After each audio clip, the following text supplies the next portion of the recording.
Hey everyone, and welcome to a brand new YouTube channel and the first ever video on it. Today I'm going to keep things super simple and just have a look at my first Game Week 1 FPL draft ahead of the 23-24 season.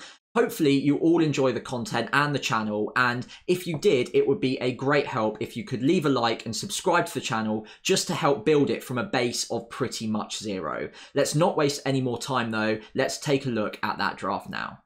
So I'm going to start off with the goalkeepers and the defenders as a package, and it's not really a massive surprise that I'm going after a 4.5 million keeper alongside a 4 million one. It's a pretty standard combination to start the season with, and a lot of FPL managers will be going with something fairly similar. I've got Jordan Pickford in this current draft at the moment. I know a lot of you will probably be watching this thinking, why is Everton's goalkeeper in my FPL draft? Well, I don't really love the look of too many 4.5s at the moment. Jordan Pickford, at the very least, is a consistent keeper and gets a fair amount of saves. If someone else comes out of the woodwork and becomes an obvious choice, I'm more than happy to move him across.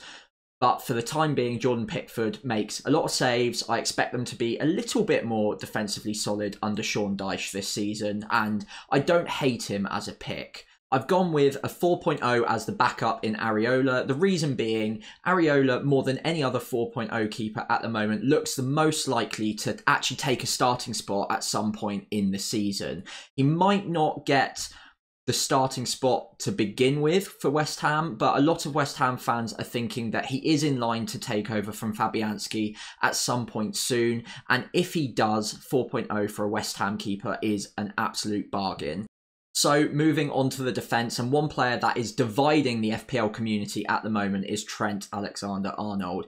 8 million is the highest price he's ever come in at, and it is causing a lot of debate as to whether or not you can squeeze him into your drafts. And to be honest, I'm pretty on the fence about this one at the moment as well. There's a lot you can do by saving the money and just having another 5.5 or 5 million defender in there, but Trent is very, very good in FPL. He has a great track record, gets a lot of assists, and is playing in a more advanced role than ever in the Liverpool side at the moment. I expect those attacking returns to keep rolling in, and if Liverpool can also bolster their defence and keep a few more clean sheets than they did last season, he could be on for another 200-point club appearance by the end of the 23-24 season. Like I said, 8 million is expensive, but if you can find a way to squeeze him in, I would recommend doing so. I'm not 100% sure he is going to make my final draft. I might need to use that money elsewhere. But because he's dividing the community, his ownership isn't going to be too high. If you pick him, at the very least, you will be getting some decent returns out of him in comparison to the rest of the community. Moving on, and Gabriel seems like an absolute lock in my side at 5 million. I think they've probably underpriced him by 0.5, considering the goal threat that comes along with him. He was very unlucky to not get more attacking returns than he did last season, and I think FPL might have underpriced him slightly because of this. The other factor is Arsenal do keep a lot of clean sheets. They are an elite defence, and Gabriel is about as nailed as you're going to get as a route into that defence at the moment. And he is a leader on the pitch, so I expect him to be getting 90 minutes week in, week out yet again. I don't think the Timber signing will affect him too much, so hopefully he is a lock in my team going into game week 1. Estupinian as well seems fairly set in my team at the moment. 5 million I think is a fair price for him, and Brighton's fixtures to kick off the season are very, very positive. I don't think he'll be hanging around for too long in my team. I think that actually there are a lot of other 5 millions and even 4.5 million defenders that I wouldn't mind hopping across to after Brighton's good start is out the way, especially now that they're contending with Europe too. So on the bench, I've gone for a 4.5 with a 4 million defender. Botman is the chosen 4.5 at the moment, although I've seen a lot of good arguments to suggest maybe going without him to start the season and wait for his price to drop because Newcastle's opening few fixtures aren't very good. even though he starts at arguably a very, very good price of 4.5 million, if you wait 3 or 4 weeks for those poor fixtures to get out of the way for Newcastle, a lot of the casual managers will have probably gotten sick of having him in their sides because they're unlikely to keep clean sheets. And he'll probably drop in price to 4.4, 4.3, and you can pick him up on the cheap in game week 3 or 4. But over the coming weeks, I will definitely be having a look around, and that is one position that I'm very willing to make changes with. 4 million as the final defender is Bell at the moment for Luton. Now, again, that could be one of either Bell, Bayer for Burnley, or Baldock for Sheffield United. But whichever one looks more likely to start at the beginning of the season will probably be my 4.0 of choice. So moving on to the midfield, and a lot of very popular picks that I've seen across the community, all of them feature here. I've gone with 3 mid-priced midfielders who I believe to be great value. Those are Fernandes, Rashford, the 2 Man United boys, and Saka as well. Now, there are so many good picks between 7.5 and 9 million in FPL in midfield this season. So to be honest, I'm going to be tempted by a lot of them. At the moment, I've gone with what I consider to be the 3 safest picks, perhaps, to get me off to a decent start, not fall behind the template too quickly. And what it does mean is that I've got those price points locked in, and I can move across to the riskier picks after 2 or 3 game weeks, and I've seen how they're performing in reality rather than just on paper. So those other examples would be Son, Maddison, Foden, possibly even the likes of Martinelli and Ødegaard as well, are all great picks in their own right, but I'm just not quite as confident on any of them at the moment for different reasons. Whereas these 3 seem to be 90-minute men. 2 of them are on penalties in Saka and Fernandes, and even when Fernandes doesn't take the penalties, it's going to be on Rashford anyway.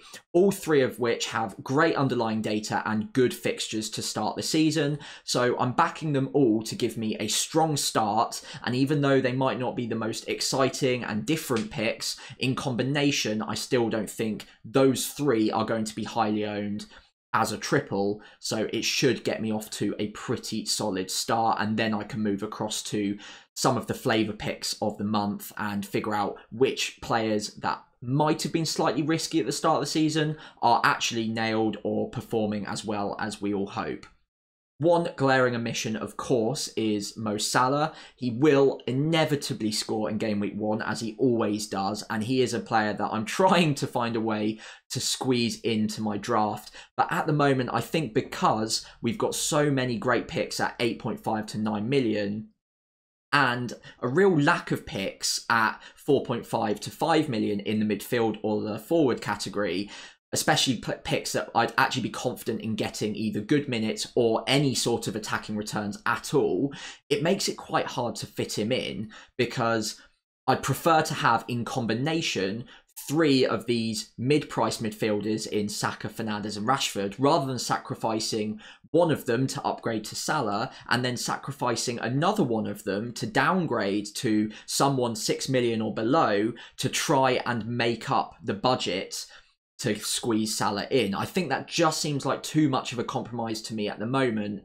And in combination, I don't think he would make up the lost points from the 4.5 million midfielder that I would be getting here from these 3 as a triple. So that's my logic for why Salah isn't in my current draft at the moment. But you know I'm going to be looking at as many drafts and as many combinations as possible to try and squeeze in that second premium in Salah in the midfield, because inevitably he will do really well.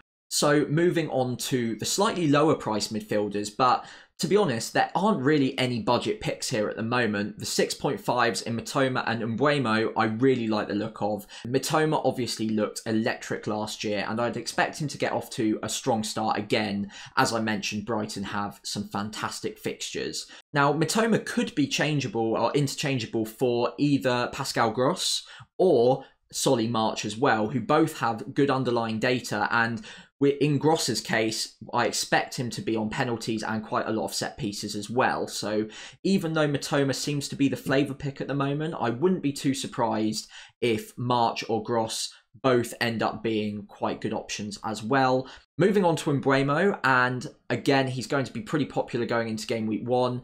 The reason being is he's kind of out of position now. He's been reclassified as a midfielder, which gives you that extra point for a goal, as I'm sure you're all aware, but it also really helps him that Ivan Toney isn't going to be starting up until January. So he will be one of the main attackers that Brentford rely on for goals in the opening half of the season. At 6.5 million, with that extra point for a goal than we've been used to, and he had great underlying data and exit velocity going out of the 22-23 season, I really like him as an FPL option, especially because now he'll also be picking up penalties you'd expect with Toney banned. And like I mentioned earlier, I'm just not seeing too many great options that I can feel confident of at 6 million or below in midfield, which means I've ended up with a really stacked midfield and I've saved the budget elsewhere. Let me know what you think of that, because I know a lot of you are going to want to be getting Mo Salah into your draft. So let me know in the comments how you would do it with this draft,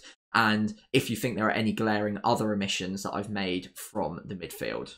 So moving on to the forwards, and the first player I'm sure won't be a surprise to any of you, that is Erling Haaland. Even at 14 million, I still think it's very hard to go without him in your game week 1 drafts. He will probably be the captain of choice for at least 5 of the opening 6 game weeks.